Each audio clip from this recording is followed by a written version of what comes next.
الحمد لله رب العالمين والصلاة والسلام على سيد الأنبياء والمرسلين محمد وعلى آله وصحبه أجمعين أما بعد قال الله تبارك وتعالى في كلامه المبارك أعوذ بالله من الشيطان الرجيم بسم الله الرحمن الرحيم والعصر إن الإنسان لفي خسر إلا الذين آمنوا وعملوا الصالحات وتواصوا بالحق وتواصوا بالصبر صدق اللہ مولانا العظیم۔ بیلگام کے اس تاریخی ضلع میں آل انڈیا مسلم پرسنل لا بورڈ کے شعبہ اصلاح معاشرہ اور یہاں کے مقامی تنظیموں اور جماعتوں، علماء اور دانشوران، سماجی کارکنان، نوجوان بھائیوں بہنوں، مائیں اور ملت کے ہر طبقے سے تعلق رکھنے والے سنجیدہ حضرات کی کوششوں سے یہ اہم ترین نشست فکری اور تہذیبی ارتداد اسباب و حل کے عنوان سے منعقد ہوئی ہے۔ اس کے لیے ہم اللہ کا شکر ادا کرتے ہیں اور اس پروگرام کے منتظمین کا خصوصی شکریہ ادا کرتے ہیں۔ فکری اور تہذیبی ارتداد کی ہم جب بات کرتے ہیں تو ایسا محسوس ہوتا ہے کہ سب سے پہلے اس سینٹنس کو ڈیفائن کیا جائے اور بتایا جائے کہ فکری اور تہذیبی ارتداد کیا ہے اور اس کی ضرورت کیوں پڑ گئی، اچانک بات کرنے کی کیوں ضرورت پڑی اس پر، کیونکہ عام طور پر جہاں بھی ہم جا رہے ہیں اس موضوع پر ہماری چھوٹی اور بڑی بہنیں، ہماری مائیں اور ملت کے نوجوان ہمارے مخاطب ہیں۔ دیکھیے، ارتداد کے معنی آتے ہیں ایک طرف سے کسی دوسری طرف چلے جانا، اور اس کے 3 درجے ہیں۔ ہم سب اللہ کو ماننے والے ہیں، محمد الرسول اللہ صلی اللہ علیہ وسلم کے امتی ہیں، ہمارا کلمہ لا الہ الا اللہ محمد الرسول اللہ صلی اللہ علیہ وسلم ہے۔ قرآن کریم نے اس کلمے کو ڈیفائن کرتے ہوئے، ایکسپلین کرتے ہوئے کہا کہ اے محمد صلی اللہ علیہ وسلم آپ کہیے ان صلاتی و نسکی و محیای و مماتی للہ رب العالمین لا شریک لہ وبذالک امرت وانا اول المسلمین، کہ میری نماز، میری زندگی کا ہر ایک عمل، میری قربانی، میرا سب کچھ اللہ کے لیے ہے، اس اللہ کے لیے جس کا کوئی شریک نہیں ہے، جس کا کوئی ثانی اور کوئی ہمسر نہیں ہے۔ اور اس کے بعد یہ کہیں کہ ہمیں حکم دیا گیا ہے کہ میں مسلمان ہوں، ہم سب مسلمان ہیں، اور بحیثیت مسلمان ہونے کے اللہ رب العزت نے ہمیں کچھ ذمہ داریاں دی ہیں، جن ذمہ داریوں کو ادا کرتے ہوئے اگر ہم اس دنیا سے جائیں گے تو ہمارے ہی بارے میں قرآن مقدس نے کہا ہے وَأَنْتُمُ الْأَعْلَوْنَ إِن كُنْتُم مُؤْمِنِينَ۔ اور اگر ہم نے ان ذمہ داریوں کو ادا نہ کیا، اور اگر ہم نے ایمان اور اسلام کے اس درس کو اپنی زندگی کا حصہ نہیں بنایا، اس چیپٹر کو ہم نے پریکٹیکلی نہیں اپنایا، تو پھر نتیجے میں ہمارا بھی انجام ان لوگوں کی طرح ہوگا کہ جن کے بارے میں قرآن مقدس نے کہا کہ ان کا ٹھکانہ اسفل السافلین ہے، یعنی جہنم کے سب سے گہرے غاروں میں سے ایک ہے۔ اس وقت پوری دنیا میں ایک آندھی چلی ہوئی ہے، جو لڑائی ہے مذہب اور لامذہبیت کی، جو لڑائی ہے ایتھیزم اور اسلام کی، جو لڑائی ہے الحاد اور اسلام کی۔ الحاد مختلف طریقوں سے اسلام کے خلاف میدان میں برسر پیکار ہے، مختلف طریقوں سے اپنی کوششیں جاری رکھے ہوئے ہیں۔ انہی کوششوں کا ایک سلسلہ ارتداد ہے۔ ارتداد کے 3 زینے ہیں۔ سب سے پہلا زینہ، سب سے فرسٹ سٹیپ جو ارتداد کا ہے، ارتداد یعنی اپاسٹوسی، یعنی ذہنی طور پر، فکری طور پر، انٹلیکچولی یا آئیڈیالوجیکلی کسی اور فکر اور نظریے سے متاثر ہو جانا۔ تہذیبی طور پر کلچرل کسی اور تہذیب اور ثقافت سے متاثر ہو کر اس کے لباس، اس کے طور طریق، اس کے انداز، اس کا رہن سہن، اس کے چال چلن، اس کے کھانے پینے، یہاں تک کہ سونے جاگنے تک میں اس کو اپنا لینا، یہ فکری اور تہذیبی ارتداد کہلاتا ہے۔ اب بات کلیئر ہوئی، سب کو سمجھ میں آیا؟ اب ہم آگے بڑھیں۔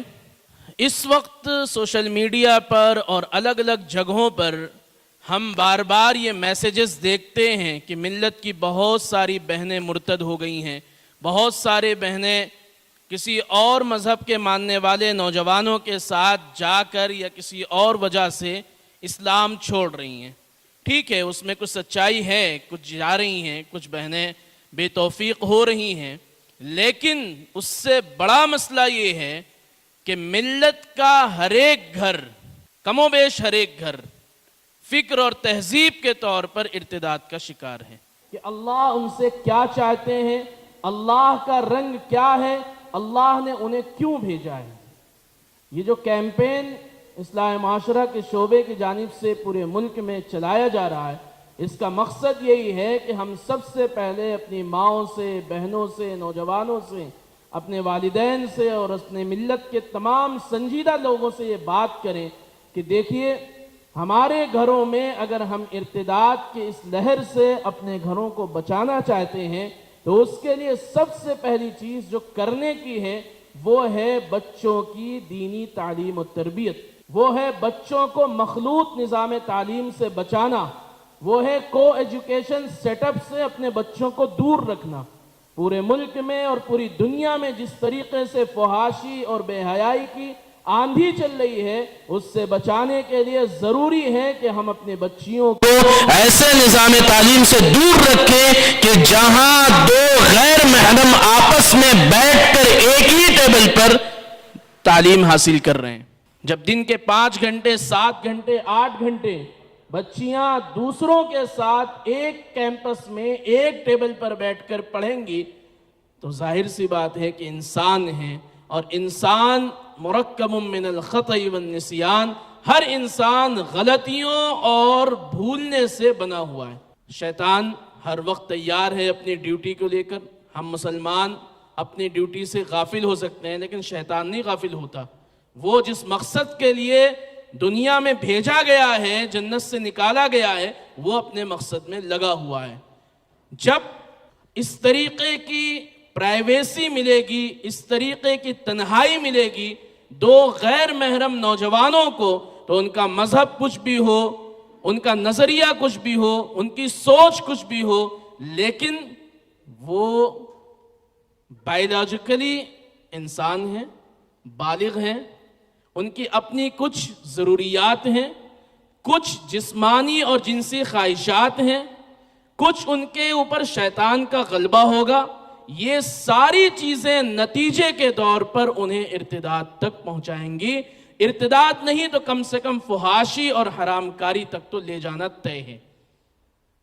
اس لیے سب سے پہلی چیز وہ ایسے نظام تعلیم کے حوالے اپنے بچوں کو کرنا ہے کہ جہاں وہ سیپریٹ طریقے سے پڑھیں، کچھ بھی پڑھیں، اس سے ہمیں کوئی بحث نہیں، وہ کچھ بھی پڑھیں، وہ ڈاکٹر بنے، وہ انجینئر بنے، وہ لائر بنے، وہ عالم دین بنے، وہ حافظ قرآن بنے، وہ کچھ بھی بنے، لیکن ہم ان کو ایسا تعلیم کا نظام دیں کہ جو مخلوط نہ ہو، جو کو ایجوکیشن سیٹ اپ کا نہ ہو۔ کیوں؟ کیونکہ جب ہم وہاں 8 سال 10 سال اپنے بچوں کو چھوڑ کر رکھتے ہیں، نتیجے میں ان 8-10 سالوں میں وہ سب کچھ سیکھ لیتے ہیں اور اس طریقے سے وہ زندگی گزار چکے ہوتے ہیں کہ اب اگر ہم ان کو واپس لا کر 20 سال کے بعد یہ چاہیں کہ یہ کسی ایک چھڑی سے یا ایک تنکے سے یا ایک ڈانٹ سے یا ایک تقریر سے، ایک چینل پر کچھ سننے سے یہ رابعہ بصریہ بن جائیں یا یہ ولی الہی بن جائیں، یہ پاسبل نہیں ہے۔ اس لیے میں اپنے بہنوں سے ریکویسٹ کرنا چاہتا ہوں کہ آپ اپنے گھروں میں یہ بات رکھیں کہ ہمیں ایسے اسکولوں میں بھیجا جائے جہاں سیپریٹ سسٹم ہے۔ دوسری بات جو اس کیمپین میں ہم عرض کر رہے ہیں وہ یہ ہے کہ دیکھیے، یہاں ہماری بہنیں بڑی تعداد میں بیٹھی ہوئی ہیں، ہماری مائیں بیٹھی ہوئی ہیں، بہت صاف طور پر یہ بات سمجھنے کی ضرورت ہے کہ ہمارا یہ جو لباس ہے یہ ہماری شناخت اور ہماری آئیڈینٹی ہے، یہ ہماری پہچان ہے۔ ہم اپنے اس لباس سے، اس آئیڈینٹی سے اور اس شناخت سے کمپرومائز کرنے کا تصور بھی نہیں کر سکتے ہیں۔ یہ حجاب، یہ نقاب، یہ شلوار قمیص، یہ اس مقصد سے ہمیں پہنایا جاتا ہے اور ہم پہنتے ہیں تاکہ ہمارا بدن چھپا رہے، باڈی ہمارا کور رہے، اسی لیے تو کپڑے پہنتے ہیں۔ ورنہ جانوروں میں اور انسانوں میں کوئی فرق نہیں بچتا ہے کہ اگر انسان ایسے کپڑے پہننے شروع کر دیں کہ جس سے ان کا باڈی کور نہ رہ پائے، ان کے بدن کے اعضاء دوسرے دیکھ لیں، وہ اتنے چست لباس پہنے کہ دوسرے دور سے دیکھ کر سمجھ جائیں کہ باڈی میں کون سا پارٹ کہاں پر ہے، تو پھر جانوروں اور انسانوں میں کوئی فرق نہیں بچتا ہے۔ اس لیے پچھلے 10-15 سالوں سے ہمارے یہاں ایک ایسے کلچر نے جنم لیا ہے کہ جس میں چھوٹے کپڑے پہننا، شارٹس پہننا اور اس سے بھی آگے بڑھ کر لیگنز پہننا، ایسے چست لباس پہننا کہ جس میں پورا بدن لوگوں کو نظر آ جائے۔ اور میں نوجوان بھائیوں سے بھی کہنا چاہتا ہوں، والدین سے بھی کہنا چاہتا ہوں، ہمارے نوجوان لڑکے پھٹی ہوئی جینس پہنتے ہیں، عجیب و غریب قسم کے ہیئر کٹ، ہیئر اسٹائل اپناتے ہیں، ادھر سے کٹا ہوا ادھر سے پھٹا ہوا، نہ ان کی نماز ہو رہی ہے، صدر ان کا چھپ نہیں رہا ہے، ان کے گھٹنے کھلے ہوئے ہیں، ان کی پیٹھ کھل جا رہی ہے۔ ہماری بہنیں اپنے والد کے ساتھ، اپنے والدہ کے ساتھ، اپنے دادا دادی، نانا نانی کے ساتھ، اپنے پیرنٹس کے ساتھ ڈائننگ ٹیبل پر، لیونگ روم میں، بیڈ روم میں، دسترخوان پر، فیملی فنکشن میں، ہر جگہ چھوٹے چھوٹے کپڑے پہن کر جا رہے ہیں، اور والدین کو ذرہ برابر کوئی فرق نہیں پڑتا کہ وہ ایک مرتبہ انہیں ٹوکیں اور یہ کہیں کہ بیٹی یہ لباس تمہیں اس لیے نہیں دیا گیا تھا کہ تم اپنے بدن کو کھولتی پھرو، بلکہ اس لیے دیا گیا تھا کہ تاکہ تم حیادار لباس پہنو۔ اس لیے ہماری دوسری اپیل آپ سے یہ ہے کہ آپ سب، خاص کر میں اپنی ماؤں اور بہنوں سے اپیل کر رہا ہوں کہ آپ سب حیادار لباس کو اپنے لیے لازم بنا لیں۔ لہٰذا ایسے لیگنز، ایسے شارٹس اور ایسے چھوٹے چھوٹے کپڑے جو ہم نے اپنے بچیوں کے لیے اس لیے اجازت دے رکھی ہے کہ ابھی تو یہ چھوٹی ہیں، یہ چھوٹی چھوٹی بنا کر، اور یہ 7 سال سے 15-16 سال کی عمر تک انہیں اس کے لیے پرمیشن دینا، اور پھر اچانک ایک دن یہ طے کر لینا کہ آج سے یہ پورا ڈریس پہنیں گی، ان کو بغاوت کے راستے پر لے جانا ہے۔ ابھی سے ان کی ذہن سازی کیجئے، آج سے اپنے اپنے گھروں میں بیٹھیے، اپنی بچیوں کو سمجھائیے اور ان سے ایسے چست کپڑے، ایسے لباس چھین لیجئے، جلا ڈالیے، ویسٹ کر دیجئے، ضائع کر دیجئے۔ آج سختی کریں گے، یہ سختی ان کے نسلوں کے حفاظت کا ذریعہ بنے گی۔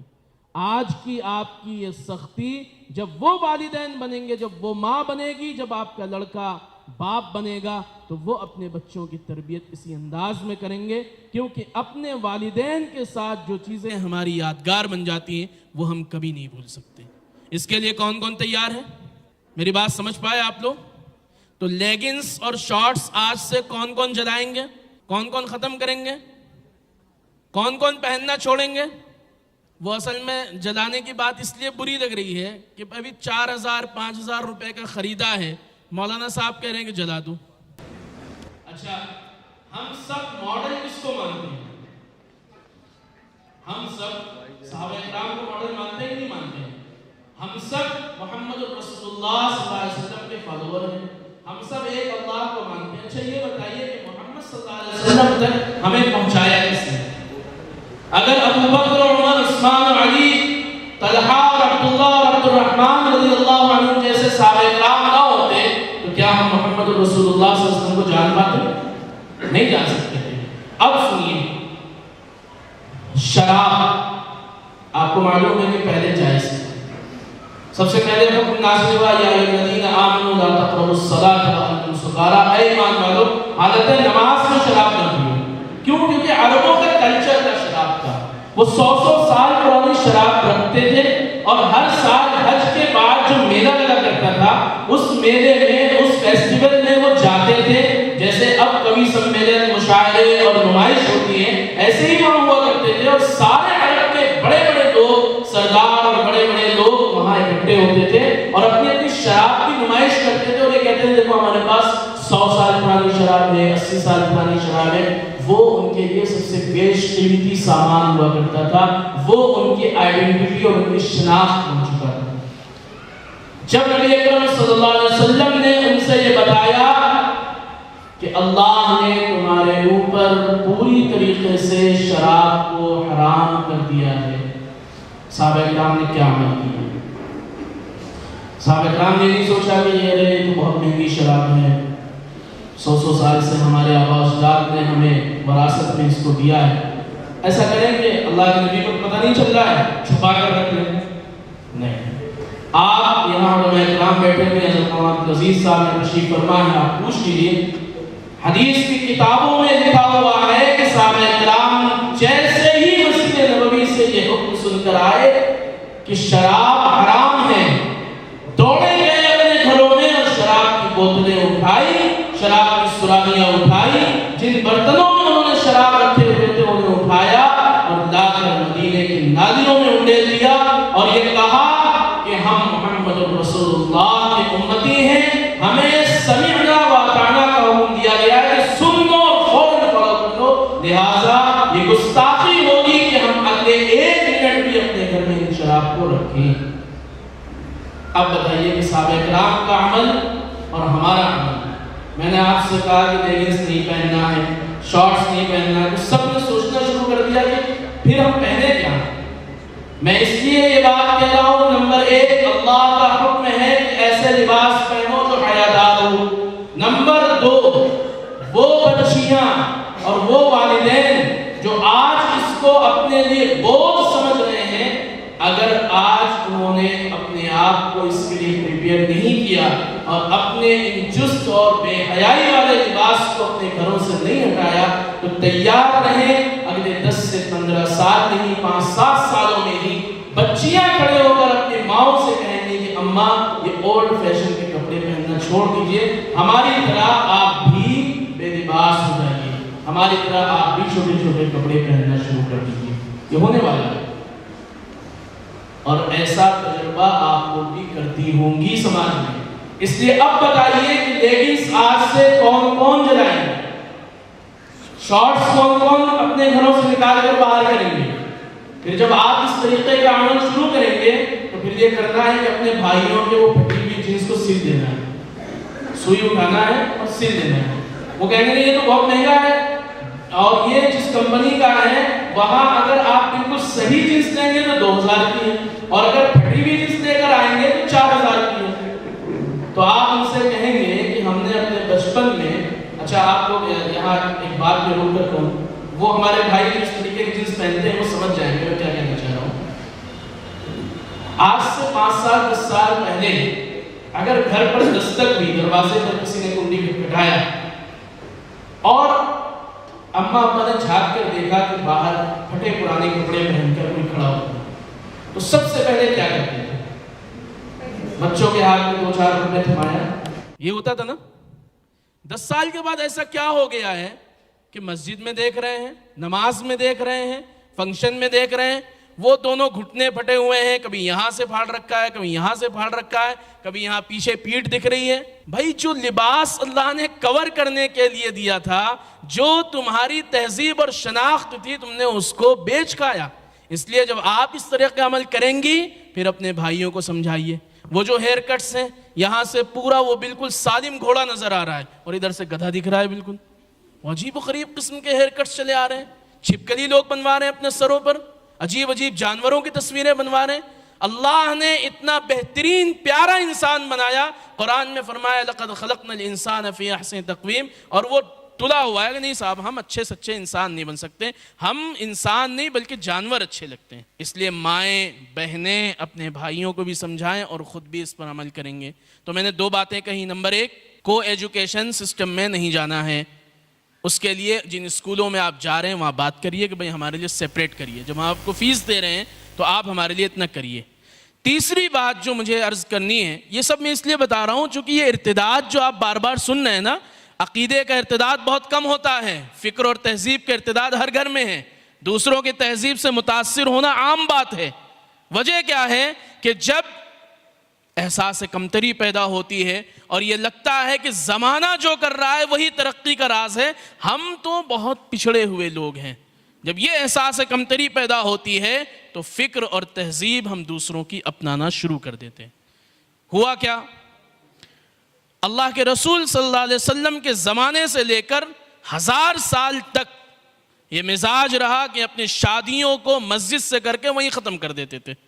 خود 150 سال پہلے کا واقعہ، دارالعلوم دیوبند کے بانی حجت الاسلام مولانا محمد قاسم صاحب نانوتوی رحمۃ اللہ علیہ نے اپنے ایک شاگرد مولانا عبداللہ انصاری صاحب کو وہ بتاتے ہیں، انہوں نے لکھا ہے باضابطہ کہ عصر کی نماز کے وقت حضرت الاستاذ نے کہا کہ بیٹا اپنے گھر والوں کو بلا لو، مجھے ایک ضروری بات کرنی ہے۔ نانوتا دیوبند سے تقریباً 35-40 کلومیٹر کی دوری پر ہے، اس وقت گھوڑے سے یا پیدل آیا جاتا تھا۔ مولانا عبداللہ صاحب نے کہا ٹھیک ہے حضرت، کل بلوا لیتے ہیں۔ اگلے دن انہوں نے بلوایا، ظہر کے وقت والدین اور ان کے والد صاحب آئے۔ مولانا نے کہا کہ بھئی آپ کا بیٹا مجھے پسند ہے، میرے سامنے تربیت یافتہ ہے، میں نے اس کو پڑھایا ہے، میں یہ چاہتا ہوں کہ میری بچی کا نکاح اس سے کروں، اگر آپ راضی ہیں تو آج عصر میں نکاح پڑھا دیتے ہیں۔ عصر کی نماز کے بعد نکاح ہوا مسجد چھتہ میں، چھوارے تقسیم ہوئے۔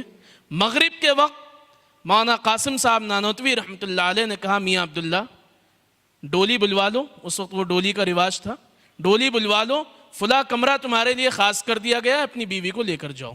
بس ہو گیا، نکاح ہو گیا۔ اگلے دن سے مولانا عبداللہ اپنے سبق میں، مولانا قاسم صاحب اپنے سبق میں، دارالعلوم کے نظام کو دیکھ رہے ہیں۔ اب کیا ہو رہا ہے؟ صاحب ہمارے گھر میں شادی ہے تو شادی کے فنکشن 10 دن پہلے سے شروع ہوں گے، اگلے 10 دن تک چلیں گے، پورے شہر کو دعوت دینی ہوگی، ویج کھانا الگ ہوگا، نان ویج الگ ہوگا، شہر بھر کو کئی طرح کے حرام کاموں میں مدعو کیا جاتا ہے شادی کے نام پر۔ جو ایک سنت رسول تھا اس کو ہم نے اپنے لیے اتنا زحمت کا ذریعہ بنا لیا، اتنا زحمت کا ذریعہ بنایا کہ ملت کا 95% طبقہ شادیوں کے نام پر قرض لے رہا ہے۔ باپ قرض لیتا ہے بیٹیوں کے نکاح کے لیے، اولادیں اس قرض کو ادا کرتے کرتے ختم ہو جاتی ہیں، گھر گروی رکھ دیے جاتے ہیں، بینک پراپرٹیز کو سیز کر دیتے ہیں، اور نتیجہ یہ ہوتا ہے کہ 2 بہنوں کی شادی کے چکر میں پورا خاندان تباہ ہو جاتا ہے۔ یہ ہم نے کیا، اور اس کی وجہ سے ملت میں ہزاروں لاکھوں ایسی خواتین بیٹھی ہوئی ہیں، ایسی بچیاں بیٹھی ہوئی ہیں کہ جن کی عمر نکلی چلی جا رہی ہے، ان کی شادیاں نہیں ہو پا رہی ہیں، کیونکہ باپ کو یہ لگتا ہے کہ اگر ہم نے 500,000 لوگوں کو کھانا نہیں کھلایا تو سماج کیا کہے گا، لوگ کیا کہیں گے۔ اور اس میں سب سے بڑا کردار ہماری ماؤں کا ہے۔ جب یہ مائیں اپنے دل و دماغ سے یہ بات نکال دیں کہ لوگ کیا کہیں گے، تو ان کی بیٹیاں بآسانی بعافیت گھروں سے رخصت ہو جائیں گی۔ جب مرد تیار بھی ہوتے ہیں تھوڑا سا نرمی برتنے کے لیے، سنت پر عمل کرنے کے لیے، تو گھر کی عورتیں کہتی ہیں ارے کیسی بات کر رہے ہیں آپ، پورے محلے کا ہم نے کھایا، اب جب دینے کا نمبر آیا تو آپ تو پورے مولوی بن گئے۔ نہیں، یہ کرنے کا کام ہے۔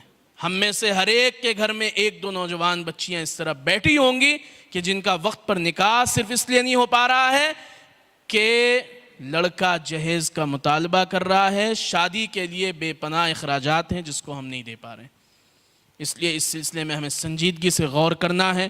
All India Muslim personal law board نے مسنون نکاح مہم پورے ملک میں چلایا تھا، اب بھی ہم چلا رہے ہیں، اور ہم یہ بات کر رہے ہیں کہ 3 کام کرنے ہیں ہمیں اس سلسلے میں۔ نمبر 1، جس بیٹی کی شادی ہے اس کے گھر میں ہم شادی کے دن، نکاح کے دن کھانا نہیں کھائیں گے۔ کون کون اس کو کرے گا انشاءاللہ؟ آپ کو پتا ہے شروع میں بہت کڑوا سا لگے گا، کہہ رہے پڑوسی میں سہیلی کے گھر پر شادی ہم نہیں جائیں، ایسا کیسے ہو سکتا ہے؟ 1 ہفتے پہلے سے انویٹیشن آیا ہوا ہے، بار بار فون آ رہے ہیں، آپ جائیے اپنی سہیلی کو رخصت کیجئے، لیکن آپ کمیونٹی کے لیول پر اعلان کیجئے کہ ہم اپنی بیٹی کو، اپنی بہن کو، اپنی سہیلی کو، اپنے دوست کو رخصت کریں گے، کھانا نہیں کھائیں گے۔ آپ کو پتا ہے کہ جب امیر گھرانے اس طریقے سے کرنا شروع کر دیں گے تو وہ محلے میں ہزاروں غریب لوگ جو اپنی بیٹیوں کو رخصت کرنے کے لیے قرض لینے کے لیے منتظر ہیں کہ کب قرض ملے گا، کب ہم رخصت کریں گے بیٹیوں کو، ان کے لیے سہولت پیدا ہو جائے گی، ان کے لیے آسانی پیدا ہو جائے گی اپنی بیٹی کو رخصت کرنے میں۔ نسلیں تباہ نہیں ہوں گی، بچیاں مرتد نہیں ہوں گی، بچیاں فحاشی اور بے حیائی کی طرف نہیں جائیں گی۔ یہ کرنے کا کام ہے۔ کون کون اس کے لیے تیار ہیں انشاءاللہ؟ آپ کو لگے گا کہ لوگ تو یہ خالی بات کر رہے ہیں، ایسا نہیں کرتے ہیں۔ میں اور ڈاکٹر صاحب، مجھے آخری مرتبہ یاد نہیں ہے کہ میں کب کسی کی بارات میں گیا تھا یا کب کسی کے کھانے پر گیا تھا۔ میں تقریب ولیمہ کے سلسلے میں بھی اتنا سخت ہوں الحمدللہ کہ اگر مجھے پتا چلتا ہے کہ ولیمے کے نام پر بھی بے پناہ بے جائے اسراف کیے جا رہے ہیں، میں نہیں جاتا ہوں۔ اپنے قریبی رشتہ داروں کے یہاں میں نہیں گیا، اور اپنے نکاح پر میں نے اپنے چچاؤں کو، پھوپھیوں کو، خالاؤں کو، کسی کو نہیں بلایا۔ صرف 3 لوگ گئے، نکاح کر کے آ گئے۔ اس کا نتیجہ یہ ہوا کہ میرے پورے خاندان میں الحمدللہ ثم الحمدللہ پچھلے 10 سالوں میں کوئی ایسا نکاح نہیں ہوا کہ جس میں 10 سے 15 ہزار روپے کے اوپر خرچ ہوا ہے۔ دعوت کرتے ہیں ایک دوسرے کی، خوب اکٹھے ہوتے ہیں، خوب کھلاتے پلاتے ہیں، لیکن شادی کے نام پر بے جائے اسراف نہیں کریں گے۔ وہ جو پیسہ ہے، اب مالدار لوگ سوچیں گے کہ یار اللہ نے ہمیں اتنا سب کچھ دیا ہے، ہم کروڑوں روپے کے مالک ہیں اور ہم سے کہہ رہے ہیں کہ سادگی دکھاؤ۔ ہم کہہ رہے ہیں نہیں، آپ سادگی نکاح میں دکھائیے، لیکن ان پیسوں کو آپ دوسری جگہ انویسٹ کیجیے۔ آپ اپنے محلے سے 5 بچیوں کو، 4 نوجوانوں کو سلیکٹ کیجیے جو غریب ہیں، جو اس لیے نہیں پڑھ پا رہے ہیں کیونکہ ان کی فیس نہیں ادا ہو پا رہی ہے۔ آپ اپنے جیب خاص سے، اپنے حلال پیسے سے ان بچوں کو پڑھائیے۔ یقین جانیے سماج بھی ڈیولپ ہوگا، مسلم کمیونٹی کا اسٹیٹس بھی بڑھے گا، اور سماج میں لٹریسی ریٹ بھی بڑھے گا، اور مسلمانوں کے اوپر جو جہالت کا ٹھپا لگا ہوا ہے وہ بھی ختم ہوگا، اور آپ کا اپنا محلہ ایک ماڈل محلہ بن کر کھڑا ہوگا۔ ایسی بچیوں کا نکاح کرائیے جو مطلقہ ہیں، بیوہ ہیں، اپنے گھروں میں بیٹھی ہوئی ہیں۔ ایسی بچیوں کا نکاح کرائیے کہ جو 30 سال 35 سال کی عمر پار کر چکی ہیں، مناسب رشتہ نہیں مل پا رہا ہے۔ میں نوجوانوں سے اپیل کرنا چاہتا ہوں کہ آپ، ٹھیک ہے آپ کے والدین نے آپ کو پڑھا کر ڈاکٹر بنا دیا، انجینئر بنا دیا، اچھا وکیل بنا دیا، آپ سائنٹسٹ بن گئے، آپ کروڑوں روپے خرچ کر کے پڑھ کر تیار ہو گئے، لیکن خدا کے واسطے اپنے ان اخراجات کو اور اس فیس کو جو آپ نے خرچ کیا ہے اس کو لڑکی والوں سے کیش مت کیجیے۔ وہ لوگ بھیکاری ہیں جو اس انتظار میں رہتے ہیں کہ ہم تو ایسی جگہ شادی کریں گے کہ جہاں ہمیں جہاز اور ہیلی کاپٹر ملے گا جہیز میں، کیونکہ مطالبے اور ڈیمانڈز کی کوئی لمٹ نہیں ہوتی ہے۔ ڈیمانڈز بڑھتے چلے جاتے ہیں، عورت کی زندگی تباہ ہو جاتی ہے، میریٹل لائف تباہ ہو جاتی ہے۔ ایسے کتنے ہی گھرانے ہیں کہ جہاں جہیز میں لیے ہوئے سامان کو بے دردی کے ساتھ جب شوہر خرچ کرتا ہے اور استعمال کرتا ہے تو اس عورت کے دماغ میں بات آتی ہے، بار بار یہ بات آتی ہے کہ میرے والد نے کتنی محنت سے، کتنے قرضے لے کر میرے شوہر کی یہ خواہشات پوری کی، اور یہ اس بے دردی کے ساتھ اس کو خرچ کر رہا ہے، اس بے دردی کے ساتھ اس کا استعمال کر رہا ہے۔ کیوں اس کے دل میں محبت پیدا ہوگی؟ کیوں شوہر کے ساتھ وہ رہنا چاہے گی؟ وہ ایک مجبوری کا بندھن ہے جس کو وہ نبھا رہی ہے۔ اس لیے نوجوانوں کو بھی یہ سمجھنے کی ضرورت ہے کہ سادہ آسان مسنون نکاح کو ہم فروغ دیں گے، شادی کے نام پر بیجا اسراف اور فضول خرچیوں سے ہم بچیں گے، نکاح کے دن ہم بیٹیوں کے گھر میں کھانا نہیں کھائیں گے انشاءاللہ۔ اس کے لیے کون کون تیار ہیں؟ جلدی سے ہاتھ اٹھا کر بتائیے۔ جس کو نہیں سمجھ میں آیا وہ سوال کر سکتا ہے مجھ سے کہ آپ یہ بات کیوں کہہ رہے ہیں۔ چوتھی بات نوجوانوں کو اور بہنوں کو اپنے گھروں میں کرنے کی ہے کہ بہنوں کو وراثت میں حصہ دیا جائے۔ جب بہنوں کو، بیٹیوں کو وراثت میں حصہ ملے گا تب ان کا اسٹیٹس بڑھے گا، وہ برابر میں آ کر کھڑی ہوں گی، ان کی ضروریات پوری ہوں گی، اور وہ فحاشی اور بے حیائی سے، اپنے اخراجات کو پورے کرنے سے بچیں گی انشاءاللہ۔ ہمارے سماج میں عجیب و غریب رویہ آ گیا ہے کہ کچھ جہیز میں سامان دے دیتے ہیں اور کہہ دیتے ہیں کہ بس ہم نے تو وراثت دے دی۔ نہیں، میراث ایک مستقل فریضہ ہے۔ بہنوں کو، ماؤں کو اور نوجوانوں کو اور سب کو یہ چاہیے کہ اپنے گھروں میں اس پر ڈسکس کریں اور اپنے والدین کا مزاج بنائیں کہ وہ اپنی زندگی میں ہی میراث تقسیم کر کے جائیں اور بہنوں کو حصہ دے کر جائیں۔ 4 باتیں میں نے عرض کی۔ نمبر 1، جلدی سے دہرائیے۔ نمبر 1، کو ایجوکیشن سسٹم سے بچنا ہے۔ نمبر 2، لیگنز، شارٹس جیسے بے حیائی کے کپڑے، پھٹی ہوئی جینس وغیرہ نہیں پہننا ہے۔ نمبر 3، سادہ آسان مسنون نکاح مہم کو فروغ دینا ہے، سادگی سے نکاح کرنا ہے، بغیر جہیز کے، بغیر فضول خرچی کے۔ اور نمبر 4، بہنوں کو میراث میں حصہ دینا ہے۔ 5ویں بات جو میں نے عرض کرنی ہے وہ یہ ہے کہ ہم ہر جگہ اپنی مسجدوں کو اپنے محلوں کے لیے ایک دعوت کا مرکز بنائیں، ایک کمیونٹی کا مرکز بنائیں، اپنی مسجدوں سے ہم محلے کو جوڑیں۔ اللہ کے نبی محمد عربی صلی اللہ علیہ وسلم نے مسجد سے ساری دنیا تک اسلام کا ڈنکا بجایا۔ مسجد کے اندر سارے مسائل حل ہوتے تھے۔ ایسا نہیں ہوتا تھا کہ کسی کو قرض کی ضرورت ہے تو وہ محمد الرسول اللہ کو آ کر کہے کہ آپ ذرا مسجد کے باہر چلیے، آپ سے کچھ ضروری بات کرنی ہے۔ ایسا نہیں ہے کہ کسی کے گھر میں جھگڑا ہو گیا تو وہ آ کر یہ کہتا ہو کہ سیدنا ابو بکر آپ ذرا باہر آئیے، مجھے آپ سے کچھ ضروری بات کرنی۔ نہیں، مسجد نبوی سے سارے مسائل حل کیے جاتے تھے۔ مسجد نبوی ایک پارلیمنٹ بھی ہے، مسجد نبوی اپنے آپ میں اسلامی دارالسلطنت بھی ہے، مسجد نبوی ایک بینک بھی ہے، مسجد نبوی ایک ایجوکیشن انسٹیٹیوٹ بھی ہے، مسجد نبوی ایک مدرسہ اور کالج بھی ہے، مسجد نبوی ایک دعوت کا اور تبلیغ کا مرکز بھی ہے۔ جب تک ہم اس ماڈل کو نہیں اپنائیں گے، جب تک ہم مسجدوں کی افادیت کو نہیں بڑھائیں گے، جب تک ہم اپنی مسجدوں کے دروازے سب کے لیے نہیں کھولیں گے، جب تک ہم اپنی مسجدوں میں ایک بہترین لائبریری کا انتظام نہیں کریں گے کہ جس سے محلے کے بچے اور بچیاں اپنے نیٹ کی، اپنے JEE کی، اپنے UPSC کی، اپنے لاء کی، کلیٹ کی، اپنے مدرسے میں داخلے کی، ہر چیز کی تیاری مسجد میں آ کر کریں، جب تک ہم اپنی مسجدوں میں غیر مسلموں کو وزٹ نہیں کرائیں گے، جب تک ہم اپنی مسجدوں کو ایک مکمل چیریٹی کے طور پر سینٹر نہیں بنائیں گے، جب تک ہماری مسجد وار جماعت کو، مسجد میں آنے والے نمازیوں کو یہ پتہ نہیں ہوگا کہ اس محلے کے 40 گھروں میں سے کون سا ایسا گھر ہے کہ جہاں آج چولہا نہیں جلا، جب تک مسجد کے نمازیوں کو یہ پتہ نہیں ہوگا کہ محلے کے 40 گھرانوں میں، مسجد کے پڑوس کے گھرانوں میں کئی نوجوان ایسے ہیں جو ڈرگس لے رہے ہیں، جو نشہ کر رہے ہیں، کئی بیٹیاں ایسی ہیں جو مطلقہ اور بیوہ ہیں، کئی لوگ ایسے ہیں جو بیمار ہیں، اس وقت تک مسجد صرف نماز کے لیے ایک سجدہ گاہ تو بن سکتی ہے، مسلمانوں کا ایک ماڈل عبادت گھر نہیں بن سکتا جو اللہ کے نبی صلی اللہ علیہ وسلم ہمیں دے کر گئے تھے۔ اس لیے ہم اپنی مسجدوں کے سلسلے میں غور کریں۔ سبھی لوگ جو اپنی مسجدوں میں نماز پڑھتے ہیں وہ اپنی مسجد کا ایک رجسٹر بنائیں، محلے کے سارے گھروں کو جانچیں اور دیکھیں کہ کن گھروں میں کیسی ضرورت ہے، کس بچے کی فیس نہیں ادا ہو پا رہی ہے، کس بہن کا نکاح نہیں ہو پا رہا ہے، کس باپ کو، کس ماں کو، کس بوڑھی عورت کو بیماری کی وجہ سے علاج نہیں ہو پا رہا ہے۔ مسجد کے لوگ 100 200 روپے آپس میں ملا کر جب اس مسئلے پر کام کریں گے، بچیوں کے تعلیم کی فیس ادا کریں گے، بچوں کو تعلیم دلائیں گے، مسجد کے پورے کیمپس کو اور محلے کو نشے سے مکت کرائیں گے، گٹکا بیچنے والوں کو، شراب بیچنے والوں کو، ڈرگس بیچنے والوں کو، جہالت پھیلانے والوں کو جا کر سمجھائیں، بتائیں کہ اس محلے میں آپ کو اس طرح کے کام کرنے کی ضرورت نہیں ہے، اس کے متبادل دوسرے روزگار ہیں، آپ وہ اپنائیے۔ جب ہم مسجدوں کو اس طریقے سے استعمال کریں گے تو مسلمانوں کا ہر فرد مسجد سے جڑے گا، پھر آپ کو بار بار جا کر کنڈیاں کھٹکھٹا کر کہنے کی ضرورت نہیں پڑے گی کہ چلو نماز پڑھنے آؤ، اسے پتا ہے کہ میرے مسائل کا حل مسجد سے ہوگا۔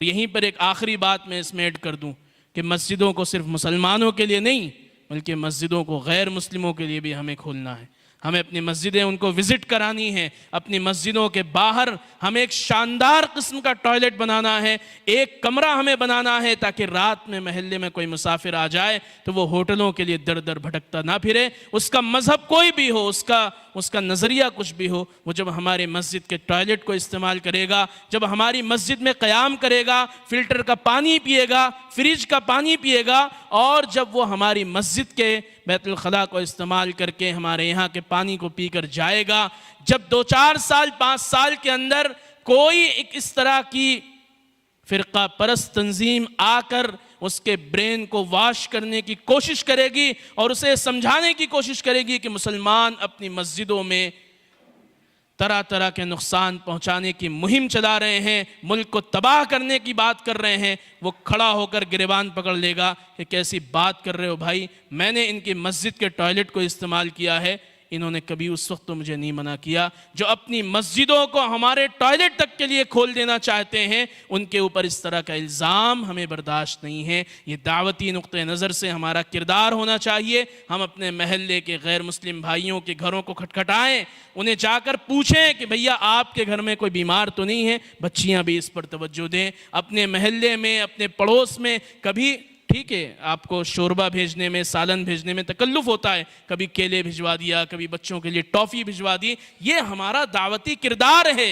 اس کردار کو ہم زندہ کریں گے تو نفرتوں کا خاتمہ ہوگا, محبتیں پنپیں گی اور سماج آپس میں ایک دوسرے کے ساتھ مل کر آگے بڑھے گا, ملک بھی آگے بڑھے گا, اسلام کا پرچم بھی بلند ہوگا اور اسلام کا جو صحیح معنی کا تصور ہے وہ ہم زندہ کر پائیں گے اپنے عمل سے. یہ 5ویں بات میں نے آپ کے سامنے عرض کی ہے. اور آخر میں ایک بات بہت صاف طور پر سمجھ لینے کی ضرورت ہے کہ ہم سب ایک اللہ کے ماننے والے ہیں, محمد الرسول اللہ صلی اللہ علیہ وسلم کے امتی ہیں. ہم اپنی شناخت, اپنی آئیڈنٹیٹی اور اپنی پہچان اور اپنی تہذیب اور اپنے کلچر اور اپنے شاعر کے ساتھ اس ملک میں تھے, ہیں اور رہیں گے انشاءاللہ. نہ ہمیں ڈرنے کی ضرورت ہے, نہ گھبرانے کی ضرورت ہے, نہ ہمیں پریشان ہونے کی ضرورت ہے. حالات کیسے بھی ہوں, کتنے ہی مایوس کن حالات کیوں نہ ہوں, ہم جس نبی کے ماننے والے ہیں, مکے میں اس نبی نے ہمیں سکھایا کہ اقلیتیں, مائنورٹیز کس طریقے سے پریشانیوں کے باوجود اکثریت کے ساتھ زندگی گزارتی ہیں اور کیا ان کا بیہیویئر ہونا چاہیے, کیا رویہ ہونا چاہیے. اس لیے ہم اپنے نبی کی تعلیمات پر عمل کرتے ہوئے اپنی تہذیب, اپنے فکر اور اپنے شناخت کے حفاظت کے لیے جد و جہد کریں گے اور اللہ سے توفیق مانگیں گے, دعا مانگیں گے اور ہم اپنے سماج کو فائنینشلی طور پر مضبوط کریں گے. سیونگ کر کے پیسوں کو غلط طریقے سے خرچ کرنے سے بچ کر ان پیسوں کو ہم استعمال کریں گے بچوں اور بچیوں کی فیس میں, تعلیم میں, غریبوں کو بے روزگاری دور کرنے میں, انہیں اپنے برابر کھڑا کرنے میں. یہی مقصد ہے زکوٰۃ کا, یہی مقصد ہے صدقات کا, یہی مقصد ہے اسلام کے کتنے بڑے کانسیپٹ کا کہ تاکہ دولتم بین الاغنیاء منکم, کہ مال تمہارے مالداروں کے ہاتھوں کی میل بن کر نہ رہ جائے. ایسا نہ ہو کہ بس 4% لوگ بلینئر بن جائیں اور پورا ملک فقیر ہو جائے. اس لیے ہمیں اس کو کرنے کی ضرورت ہے. آخر میں 5 وعدے آپ سے لے کر اپنی بات ختم کرتا ہوں. نمبر 1, آج سے شارٹس اور لیگن پہننا کون کون بند کریں گے انشاءاللہ. نمبر 2, مسنون نکاح کو اپنے گھر سے کون کون زندہ کریں گے. بیٹیوں کی شادی کے دن ان کا کھانا کون نہیں کھائیں گے. جہیز نہ لینا ہے نہ دینا ہے انشاءاللہ. ڈی جے باجا اور اس طریقے کی ساری خرافات پر تو ہم بات کر ہی نہیں رہے ہیں, کیونکہ وہ تو اب لوگوں کو سمجھ میں آ گیا ہے کہ صاحب یہ خرافات ہیں. لیکن یہ جو حلال طریقے سے ہمارے حضرت الاستاذ مفتی سعید صاحب رحمۃ اللہ علیہ فرمایا کرتے تھے کہ حلال طریقے سے بھی مسلمانوں نے عیاشیوں کے بڑے راستے اپنا رکھے ہیں. ہمیں ان تمام چیزوں کو ختم کرنا ہے.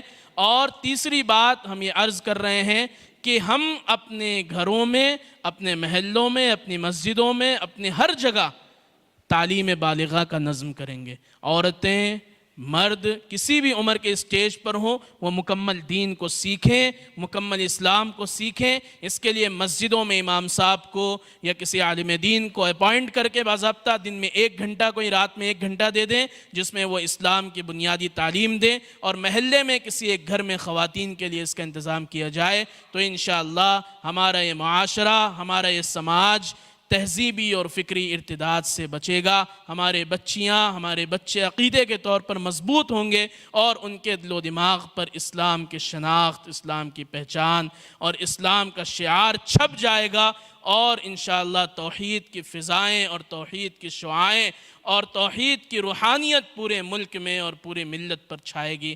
اللہ رب العزت ہم سب کو کہنے سننے زیادہ عمل کرنے کی توفیق عطا فرمائے. وآخر دعوانا ان الحمدللہ رب العالمین.